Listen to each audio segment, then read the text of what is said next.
This is one of the reasons why I want you on the show. I mean, you're juggling a lot of different things, right? But they're all within one wheelhouse, and that's essentially media. How did you get into that area of expertise? Like, just back up a little bit, go back a few years. Like, how did you get into it?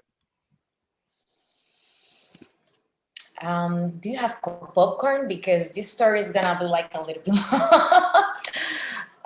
Okay, first I have to say that can when you hear my voice, Mm, you don't hear this voice actor that's the sound is like that deep or that profound that you feel that it's not the way I speak. So when I started my career, I wasn't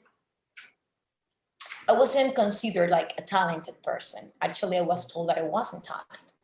mm, So anyways, I tried, I pushed myself to find opportunities for me, and if I couldn't find it, I was going to create it.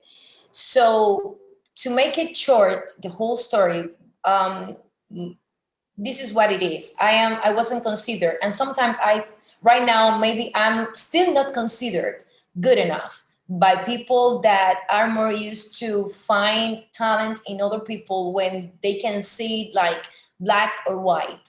But I'm the kind of talented person who is going to create my own talent. mm. So that's my story. I wasn't considered talented, but I decided that I was not going to pay attention to those opinions, and I was going to create my own talent. I build it.